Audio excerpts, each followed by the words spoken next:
Selamat malam semuanya. Hari ini saya mau melanjutkan materi kita yang terakhir, yaitu tentang busy ratio dari disadvantage serta bagaimana menyelesaikan busy ratio kalau seandainya proyek itu memiliki umur yang berbeda. Ada beberapa pilihan proyek dan umurnya berbeda.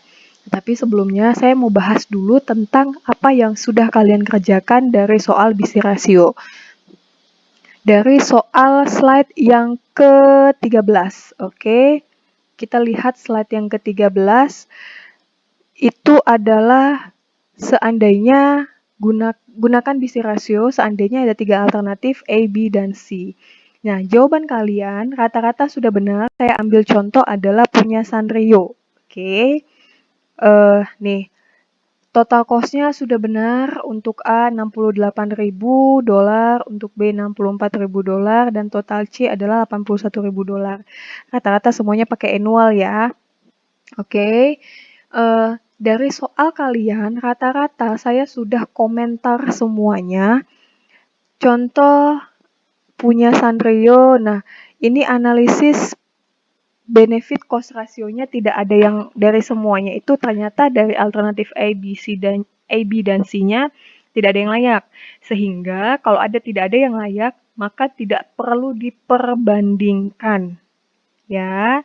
Kenapa saya lakukan perbandingan? Itu karena ada satu alternatif yang terlihat layak saat saya analisis busy rasionya per masing-masing alternatif. Yang ini kan? Nah, yang ini dari busy ratio H ternyata dia layak. Oke, ketiga-tiganya layak, sehingga saya perlu perbandingkan untuk memastikan kan seharusnya konsepnya itu adalah kalau ternyata busy rasionya lebih besar dari 1 dianggap layak diterima. Dan ternyata kasusnya ketiga-tiganya layak diterima, sehingga saya perlu memastikan mana yang saya anggap paling layak. Kebetulan analisis busy-nya itu proyek H memiliki busy ratio yang paling besar, sehingga saya jadikan itu patokan. Seandainya H saya bandingkan dengan J, atau J saya bandingkan dengan H, K saya bandingkan dengan H. Dan saya tidak membandingkan HJ terus HK lagi kan, tidak perlu dibalikan lagi. Kenapa saya lakukan seperti itu? Karena saya anggap kalau seandainya salah satunya saya jadikan patokan, berarti salah satu yang saya jadikan patokan itu benar ternyata dianggap layak. Paham ya? Dan jadi perbandingan ini merupakan salah satu tools yang untuk memastikan saya bahwa salah satu yaitu H yang memiliki busy ratio yang paling besar ternyata benar-benar layak diterima. Oke, kalau saya bandingkan J dengan H, ternyata J-nya tidak layak. Kalau saya bandingkan K dengan H, ternyata K-nya tidak layak. Oke, jadi paham ya? Tidak perlu semuanya diperbandingkan. Oke, kalau ada yang komen, itu karena saya lihat kalian mengerjakan, saya ada komen A dibandingkan dengan B, A dengan C. Kenapa? Karena kalian melakukan perbandingan. Jadi tolong direvisi kembali. Kalau memang ternyata dia tidak layak, tidak perlu dilakukan perbandingan alternatif. Oke, dari slide yang ke-14, ternyata hanya ada 2 yang layak, yaitu proyek E dan proyek F. Ya kan, rata-rata semuanya hampir benar. Proyek E dan proyek F itu layak. Tetapi saya lihat proyek F memiliki busy ratio yang paling tinggi, yaitu sekitar 1,05. Sehingga saya jadikan ini patokan. Seandainya F dengan E saya bandingkan bagaimana benarkah dia yang paling layak, ternyata F dengan E atau itu memiliki, jangan dibalik lagi seperti ini yang dilakukan oleh Sanrio. Kalian harus punya satu patokan. Kalau memang kalian mau membandingkan F dengan E, ya sudah cukup F E saja yang kalian perhitungkan. Gitu ya. Mungkin kelihatannya gampang, tetapi pada realitanya kan tidak mungkin bisa secepat ini. Makanya cukup salah satu saja yang diperhatikan. Kalau ternyata F memiliki busy ratio yang paling tinggi dibandingkan E, yang walaupun E sama-sama layak, maka kalian harus jadikan F ini patokan dasar seandainya F saya bandingkan dengan E. Tidak perlu dibalik lagi E membandingkan dengan F, karena otomatis nilainya akan sama. Kenapa? Karena ini kan sifat pengurangan dan pembagian yang sama-sama positif dikurang negatif, positif kurang positif, dibalikan menjadi negatif kurang positif, dibagi negatif kurang positif. Sama-sama negatif-negatif dibagikan hasilnya akan tetap positif. Betul kan? Maka dari itu salah satu saja yang dipilih. Ternyata F dengan E saya bandingkan nilainya adalah BC rasionya adalah 2, sehingga kesimpulannya adalah hasil alternatif ABC sampai F ini ternyata yang terpilih adalah alternatif F. Gitu ya. Jadi tidak perlu semuanya dibandingkan. Oke, direvisi lagi ya. Selanjutnya saya akan masuk ke materi yang BC ratio dari this benefit. Oh ya, kalau seandainya ada yang tidak dimengerti, tolong di WhatsApp ke saya. Oke, boleh pakai BC, ya pakai Mega supaya semuanya bisa baca. Oke, saya masuk ke BC ratio dari this benefit. BC ratio dari benefit konsepnya sama saja dengan BC ratio pada umumnya, yaitu benefit dibagi cost. Akan tetapi, kalau BC ratio dari this benefit maksudnya adalah gini, kita kan membandingkan sebuah proyek. Anggap ini yang kita lihat hanyalah kan proyek pemerintahan, oke? Yang namanya proyek, pada saat pembangunan proyek otomatis akan menimbulkan sebuah dampak kerugian, betul? Misal, pembangunan jalan tol, maka this benefit-nya apa? Selain keuntungannya adalah jaraknya lebih dekat, menghemat bensin, akan tetapi ada disbenefit lain yang dianggap seakan-akan bukan keuntungan, akan tetapi sebenarnya kalau tidak ada disbenefit ini, maka benefitnya tidak akan muncul. Konsepnya seperti itulah. Contoh, pembangunan jalan tol, maka harus ada yang digusur. Oke, contohnya seperti itu. Jadi disbenefit ini akan mengurangi benefit yang ada. Penggusuran akan mengurangi pemasukan yang ada. Gitu ya.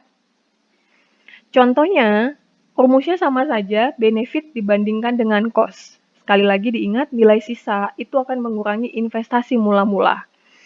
Nah, contohnya ini, pemerintah bermaksud mengadakan proyek pengendalian banjir. Kebetulan ini kalian disuruh kerjakan. Nah, di sini ada disbenefit. Oke, jadi ada 2 proyek pembangunan pengendalian banjir. Salah satu proyeknya adalah dengan pembangunan saluran atau dengan pembangunan dam reservoir. Oke, akibat pembangunan saluran ada benefit yaitu sedangkan dari pembangunan saluran air dapat dikurangi. Nih, biaya kerusakan yang disebabkan banjir adalah 480.000 per tahun. Dengan alternatif pembuatan saluran air, biaya ini dapat dikurangi menjadi 105.000 per tahun. Sedangkan dengan pembangunan dam reservoir, biayanya dikurangi menjadi 55.000 per tahun. Kalian lihat berapakah benefitnya. Selanjutnya ini investasi untuk pembangunan saluran senilai 2.900.000 dan ada biaya pemeliharaan saluran 35.000 per tahun. Investasi pembangunan dam 5.300.000 dan biaya pemeliharaan dam itu 40.000 per tahun. Kalimat terakhir, diketahui juga pembangunan dam menyebabkan kerusakan biota. Nah, ini dianggap sebagai disbenefit dari proyek si dam reservoir. Sehingga untuk pembangunan saluran tidak ada disbenefitnya. Paham ya? Tidak ada disbenefit untuk pembangunan saluran. Sementara untuk pembangunan dam reservoir terjadi kerusakan biota atau ada disbenefit sebesar 38.000 per tahun. Pertanyaannya adalah hitunglah analisis BC rasio alternatif yang terbaik. Ingat, jangan salah lagi. Kalau ternyata dua-duanya BC rasio S dan BC rasio DR ternyata layak, maka salah satu yang paling tinggi nilainya jadikan patokan untuk dibandingkan dengan alternatif lainnya untuk memastikan benarkah dia layak terpilih. Oke, sampai di sini materi tentang BC ratio dari this benefit. Kalau ada yang tidak dimengerti, tolong chat via Mega atau WhatsApp. Selanjutnya adalah menghitung BC ratio dari proyek yang berbeda umur proyeknya. Oke, contoh, ada mesin A, umur proyeknya 6 tahun. Mesin B, umur proyeknya 12 tahun. Oke, salah satu syarat untuk membandingkan alternatif itu adalah setiap alternatif memiliki umur proyek yang sama. Sehingga jika kita mau membandingkan alternatif yang umur proyeknya berbeda, maka umur proyek si mesin A seakan-akan pada akhir tahun ke-6 atau sebelum habis masa pakainya, karena ceritanya adalah dia punya salvage value pada akhir tahun ke-6, anggap dijual kembali lah dengan biaya senilai $50. Maka logikanya sebelum dia dijual kembali, maka harus ada mesin yang sama mirip seperti mesin A untuk menggantikannya menyambungkan 6 tahun kemudian. Supaya apa? Supaya umurnya sama 12 tahun. Paham ya? Sehingga nanti pada akhir tahun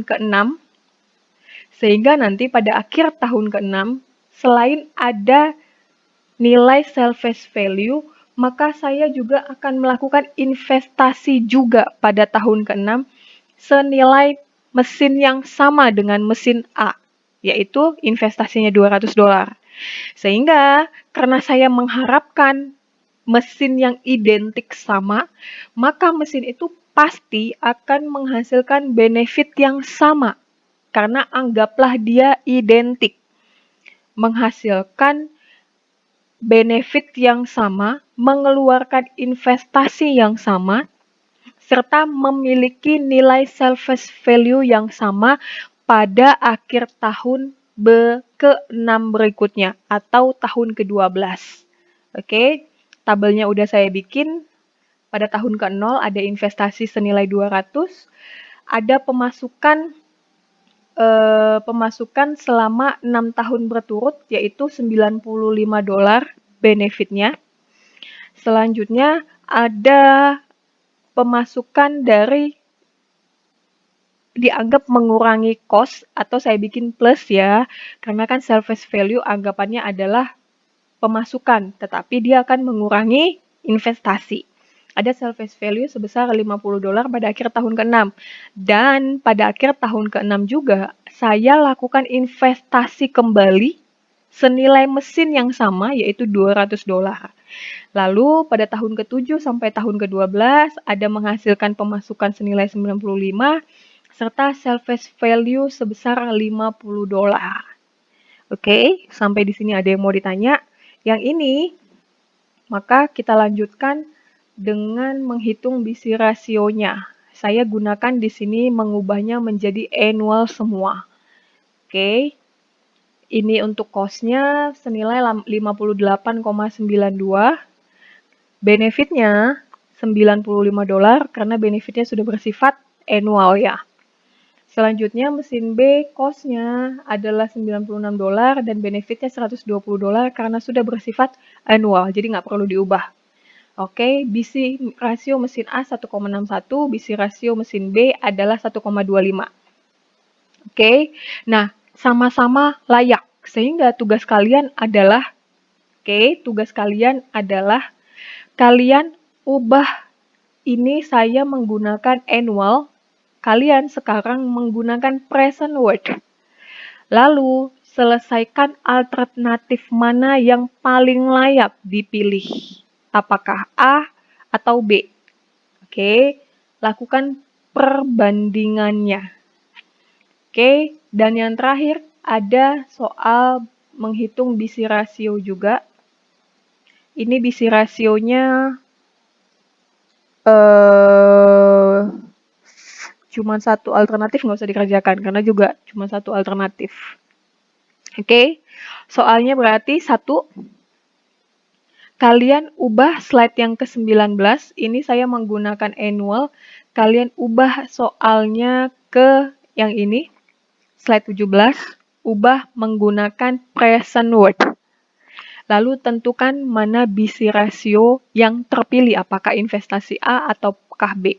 Oke, karena dengan annual saya lihat ternyata dua-duanya layak, sehingga saya tidak lakukan perbandingan. Seharusnya saya lakukan perbandingan, tapi di sini saya tidak lakukan perbandingan. Oke, kalau kalian mau, silahkan dilakukan perbandingannya alternatif mana yang terpilih, sampai pada kesimpulan alternatif mana yang terpilih. Ingat ya, ada kesimpulannya, alternatif mana yang terpilih. Oke, selanjutnya ada slide yang ke-16. Gunakan benefit cost dengan mengkonversi menjadi annual. Ada kasus disadvantage. Oke, silahkan kalian kerjakan.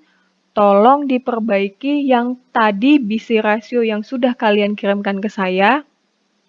Kalian perbaiki, tidak usah di-send kembali, karena itu jadi backup kalian nanti untuk untuk UAS. Dan tolong kasih nama file yang kedua ini adalah BC ratio kedua underscore atau strip nama. Cukup itu saja. Oke, BC ratio kedua nama, nggak usah pakai name. Oke, selanjutnya saya kasih tahu bahwa nanti soal UAS semuanya akan bersifat take home. Oke, sehingga kalian saya kasih pada saat waktu yang sudah ditentukan untuk ujian UAS ekonomi teknik. Saat itu juga kalian standby. Saya akan send soalnya via WhatsApp semua. Kalian masing-masing buka laptop. Saya akan kasih waktu 2 jam untuk mengerjakan soal. Selanjutnya, kalian kerjakan pakai Excel. Kalau mau pakai Excel, mau pakai tangan, silahkan pakai tangan. Tulis di kertas, silahkan tulis kertas. Saya hanya akan kasih waktu 2 jam. Setelah itu langsung dikumpulkan saat itu juga. Oke? Paham ya? Kalau ada yang tidak dimengerti, tolong WhatsApp ke saya. Sampai di sini materinya saya share. Minggu depan saya akan kasih materi yang baru. Oke, sampai ketemu di minggu depan.